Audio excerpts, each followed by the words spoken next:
Yes. কি করতেছো পাপ্পা? বসে আছো?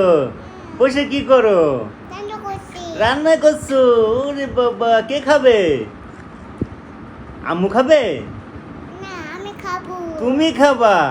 কি রান্না করছো তুমি? মাংস? গুড। আর কি? এটা কি ভাত?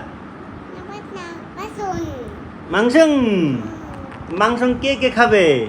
আম্মু খাবে। আর কে খাবে? আমি খাবো। আমাকে দিবা না? পাপ্পাকে দিবা না? আমি খাবো। পাপ্পাকে দিবা একটু মাংস? আমি খাবো, আমি খাবো। তুমি একাই খাবা? ইয়ে, গুড।